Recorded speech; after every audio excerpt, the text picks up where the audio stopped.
The unexpected discovery.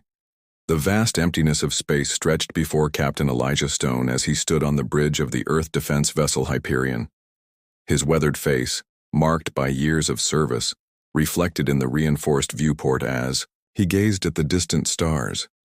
The ship hummed with quiet efficiency, a testament to humanity's resilience and ingenuity in the face of an expanding universe that grew more dangerous with each passing year. "Captain, we're detecting unknown signatures at the edge of our solar system," Lieutenant Olivia Foster reported, her fingers dancing across the holographic interface.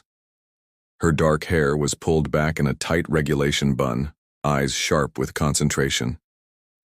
Stone straightened, squaring his broad shoulders beneath his Navy uniform. "Classification?" "Unknown, sir.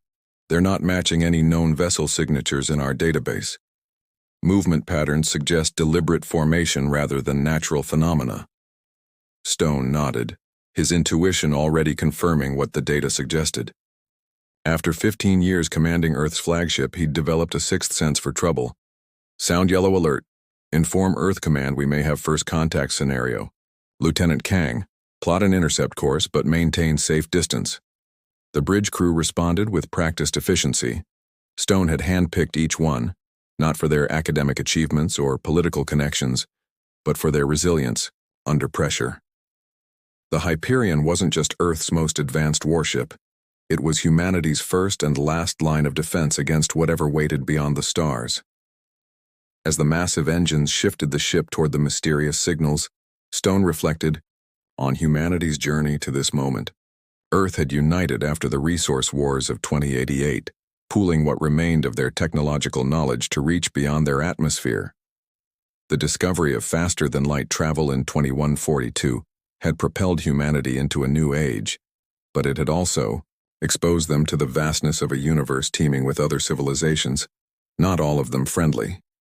"Visual confirmation, Captain," announced Chief Communications Officer Dmitry Volkov, his Russian accent still noticeable despite years serving on an international crew. Putting it on the main display. The holographic screen flickered to life, revealing sleek crystalline vessels that seemed to shimmer against the backdrop of space. Their design was unlike anything humanity had encountered before, organic yet mechanical, with pulsing blue energy flowing through transparent sections of their hulls. 7 vessels, reported Tactical Officer Naomi Jackson, her dark fingers rapidly assessing threat levels. "Formation suggests reconnaissance pattern. They're scanning us, sir, and not just the Hyperion. Their signals are penetrating deep into the solar system." Stone's eyes narrowed. Earth had encountered other species before, traders and diplomats, mostly. But this felt different. The precision of their movements, the coordination of their scans. This was military. "Open communication channels," Stone ordered. "Standard greeting protocol." Minutes passed with no response as the alien vessels continued their methodical scan of Earth's defenses. Stone could feel tension building on the bridge. "Sir," Foster called, alarm evident in her voice. "They've redirected their primary scanning, arrays toward Earth itself. The energy output just tripled. They're penetrating the planetary surface." Stone's jaw tightened. "Shields up. Move to intercept their scanning beams." The Hyperion glided forward, positioning itself between Earth and the alien fleet. The massive shield generators hummed to life, creating a protective barrier that would normally disrupt scanning technology. But these vessels didn't respond as expected. "Their scans are bypassing our shields," Jackson reported, incredulous. "I've never seen technology that could—" She stopped suddenly, staring at her console. "Sir, they've locked onto something deep within Earth's core." Stone leaned forward. What could they possibly be? He never finished the sentence.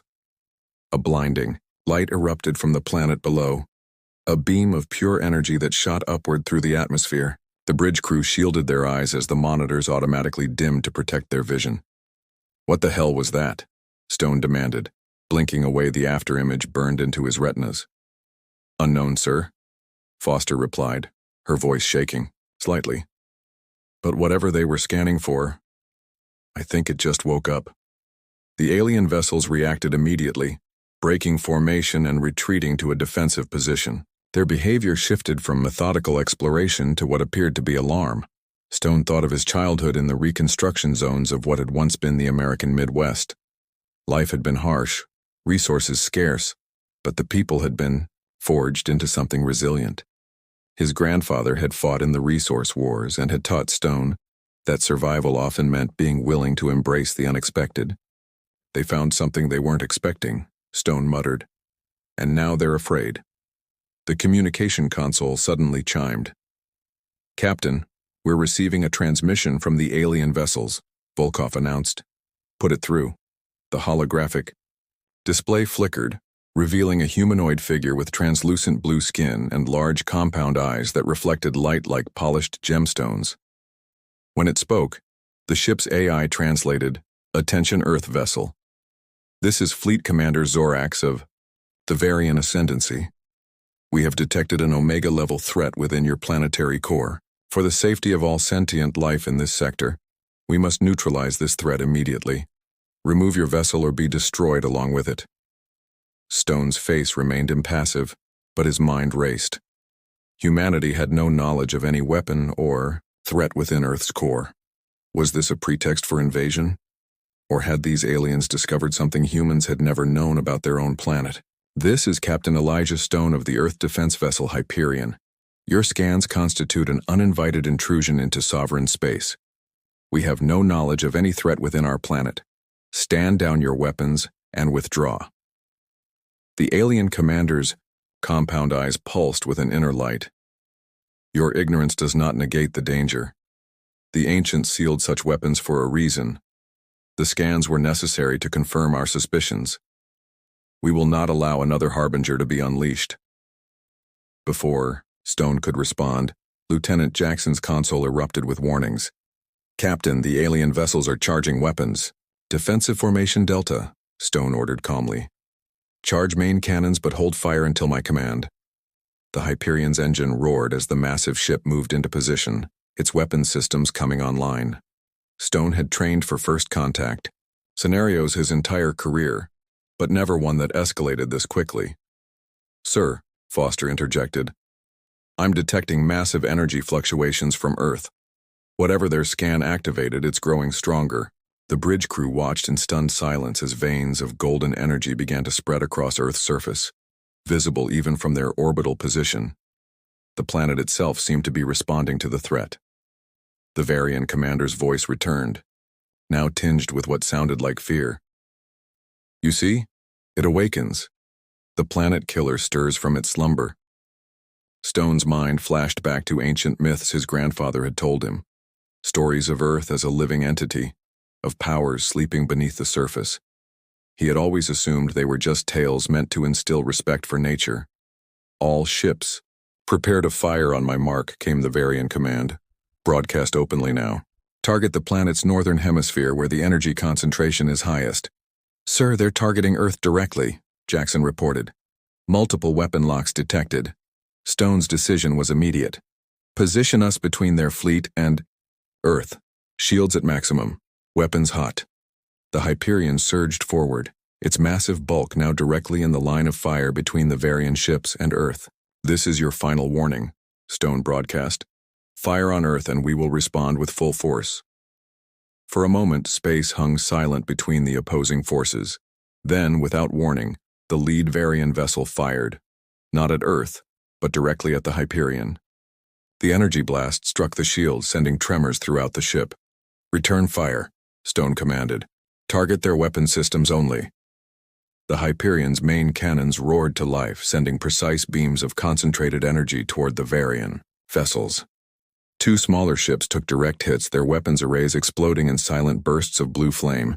But the real response came from below. As if sensing the attack, Earth's surface erupted with tendrils of golden energy that shot upward through the atmosphere. The energy coalesced into massive, writhing forms that resembled tentacles made of pure light. "What am I looking at, Lieutenant?" Stone demanded, staring at the impossible sight. Foster's voice was barely audible. "Unknown, sir. But the energy readings match nothing in our database. It's as if Earth itself is defending against the attack." The glowing tendrils reached toward the Varian ships with impossible speed. Where they touched, the alien vessel's hulls simply dissolved, matter converting to energy in brilliant flashes. "Full retreat," came the panicked order from the Varian. "Commander, the Harbinger is awakening. We must warn the Ascendancy."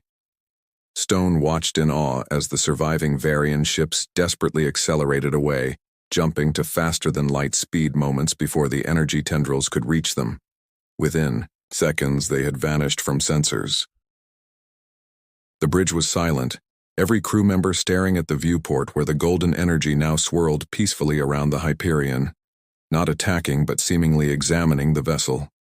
"Sir," Volkov said quietly, "Earth Command is demanding an update. They're detecting the energy anomaly planet-wide." Stone couldn't tear his eyes from the swirling golden light. Tell them first contact was made, and tell them something has awakened." As if responding to his words, the energy tendrils retreated, flowing back toward Earth's surface where they disappeared beneath the clouds. But Stone knew instinctively that whatever had awakened hadn't gone back to sleep. The Varians had scanned too deeply, probed too far, and unleashed something ancient and powerful. Earth wasn't just humanity's home, it was something more. And the galaxy was about to discover just what humanity's planet was capable of when threatened. Stone settled back into his command chair, his voice quiet but firm. "Set course for Earth Orbital Command. We need to report directly to the Council." As the Hyperion turned toward home, Stone couldn't shake the feeling that the war had already begun, a war humanity never knew they were destined to fight. The monster, within.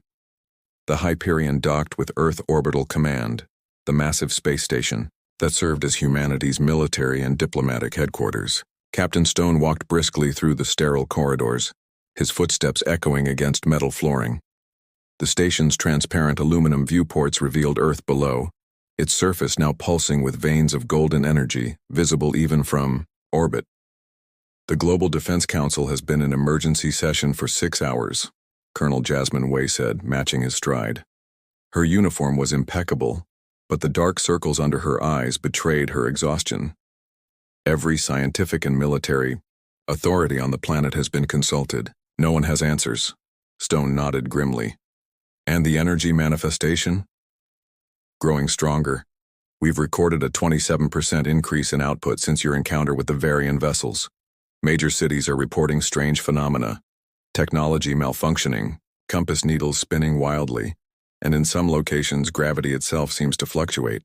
They reached the council chambers, a circular room dominated by a massive holographic display of Earth. Around the table sat 12 figures representing Earth's unified government: scientists, military commanders, and civilian leaders. All eyes turned to Stone as he entered. "Captain," Director Marcus Hammond rose from his seat, his dark skin contrasting with his silver hair. "Your first-hand account is critical. We need to understand what we're facing." Stone stood at attention. The Varian vessels identified something within Earth's core they called a Harbinger. Their scans apparently triggered a defensive response from the planet itself. The holographic display shifted, showing footage from the Hyperion's external cameras, the golden tendrils of energy destroying the Varian ships with terrifying efficiency. "This weapon," Admiral Yoshida said, her weathered face grim. "Is it under our control?" Before Stone could answer, the room's lights flickered, the holographic display distorted, then reformed into a swirling mass of golden energy that hovered above the table. "Not weapon," came a voice from everywhere and nowhere at once. "Guardian." Everyone froze. The energy coalesced into a vaguely humanoid shape, pulsing with internal light. "What are you?" Hammond asked, his voice barely above a whisper. The figure turned toward him. "I am Earth. I am the consciousness that has slumbered within this world since its formation. The ones you call Varians awakened me from my dormancy." Stone stepped forward. "You've been within our planet all this time?"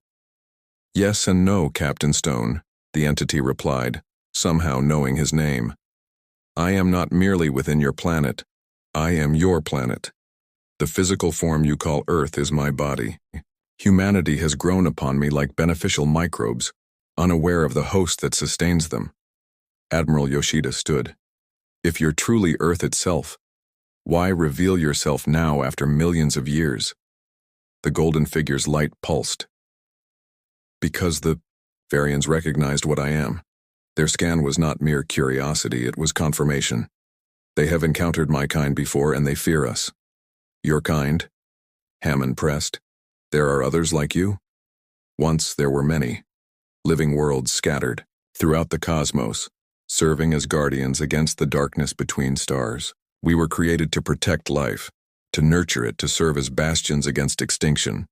The Varians call us harbingers because they misunderstand our purpose. They believe we bring destruction, when in truth, we prevent it. The implications stunned the room into silence.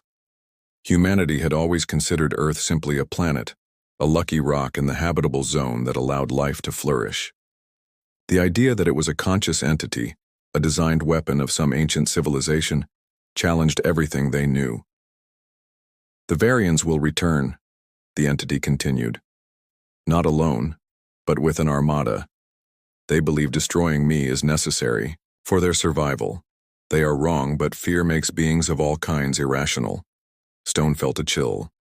How much time do we have? Days, perhaps. Their nearest fleet gathers even now. Colonel Wei stepped forward. Can you defend against them, like you did before? The golden figure dimmed slightly. I am still awakening. Millions of years of dormancy cannot be overcome quickly. I will need assistance. What kind of assistance? Stone asked. The entity turned to him. A connection, a conduit, a human mind to help direct my power, to help me remember my purpose fully. Stone felt every eye in the room turn toward him. He had been the one to make first contact, to witness the initial awakening. Why me?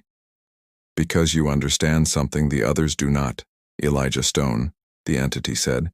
You understand that survival sometimes requires becoming something you never thought possible. Before Stone could respond, the station's alarms blared. Admiral Yoshida rushed to the command console. Multiple FTL signatures detected, she reported.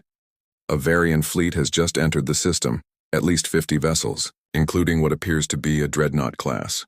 The golden entity flickered. They arrived sooner than I anticipated. Their fear drives them to recklessness.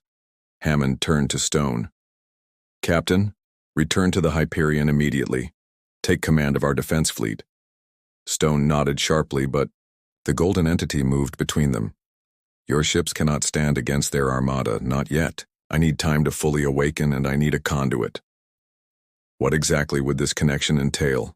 Stone asked. Your consciousness joined with mine. Your understanding of humanity guiding my power. Together, we can protect this world. Stone hesitated. Only a moment. If I do this, will I remain myself? You will be changed, the entity admitted. But your essence will remain. All transformations carry risk, Captain. The station shuddered as distant weapons fire began. On the tactical display, the Varian fleet had engaged Earth's outer defense platforms. We don't have time for debate, Stone decided. How do we do this?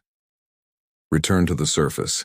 Come to the place where the energy concentration is highest. Where?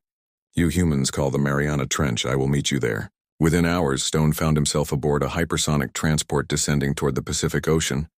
Below, the waters churned unnaturally, golden light penetrating even the deepest parts of the ocean. Command, this is Captain Stone, he transmitted. Approaching the coordinates now. Understood, Captain, Hammond's voice replied. The Varian fleet has broken through our outer defenses. Earth's cities are enacting emergency protocols, but civilian casualties are expected within hours when they begin planetary bombardment. Stone looked down at the swirling waters. Let's make sure that doesn't happen. The transport hovered just above the turbulent ocean. Stone stepped onto the loading ramp, feeling spray against his face. Below, the water glowed like liquid gold. Captain, Lieutenant Foster's voice came through his communicator. The Hyperion stands ready under Lieutenant Kang's command. The crew, we're with you, sir. Stone smiled briefly. Thank you, Olivia. If this works, I'll see you soon. If not, it's been an honor. Without further hesitation, he stepped off the ramp and plunged into the golden waters. Instead of the crushing cold he expected, warmth enveloped him. The light surrounded his body, penetrating his skin, filling his lungs instead of water.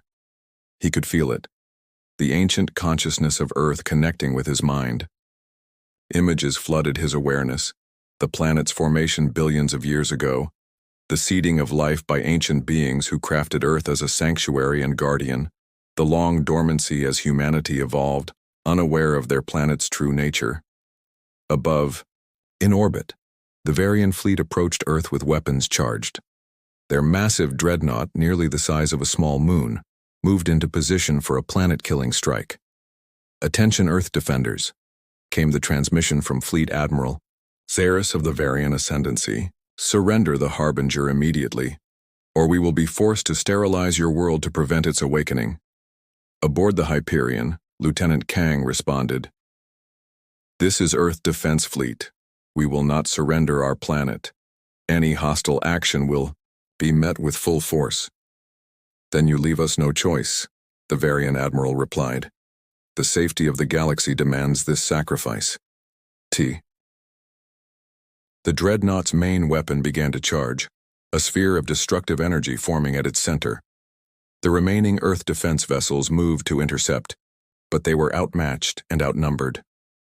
Deep beneath the ocean's surface, Stone felt the threat as if it were aimed at his own heart. The connection with Earth had transformed him.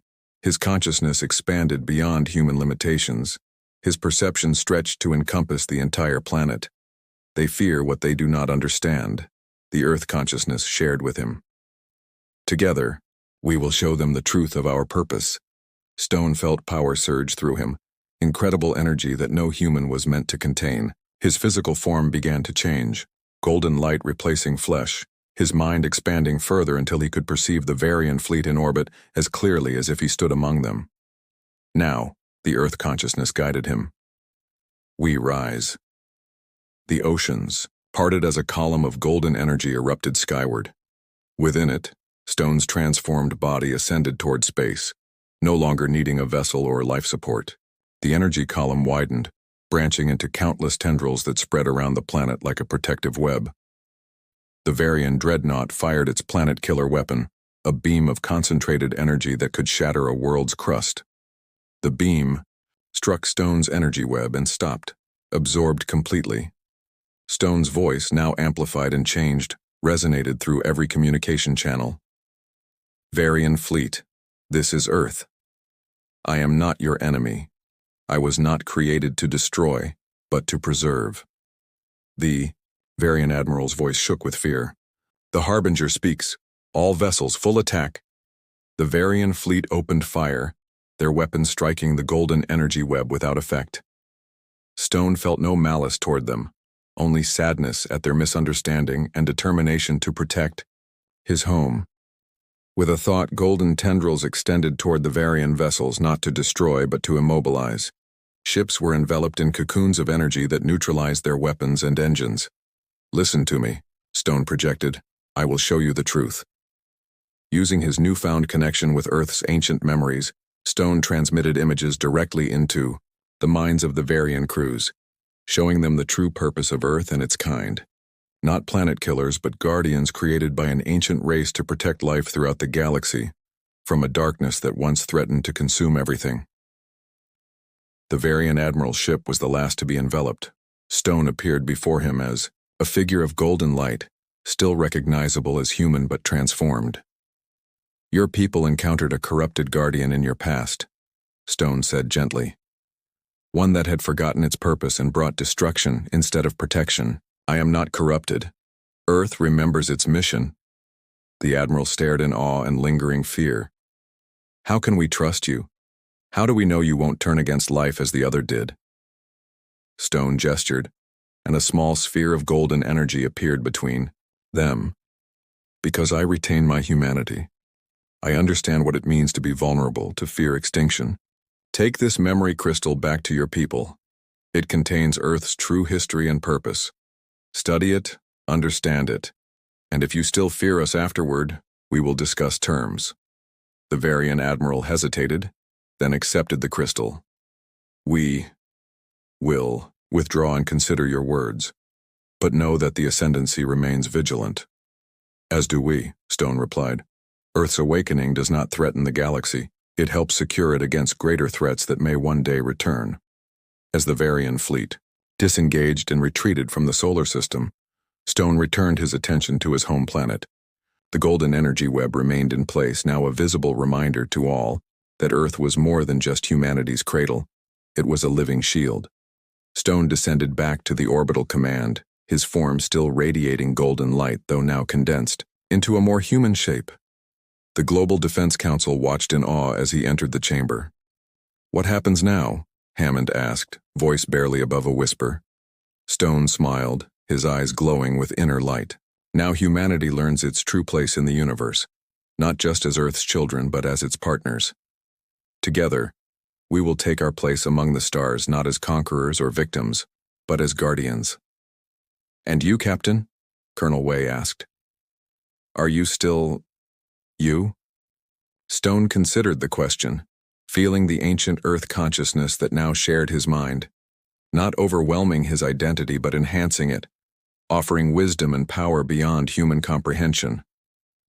"I am more than I was," he answered honestly, "but still human enough to understand our path forward.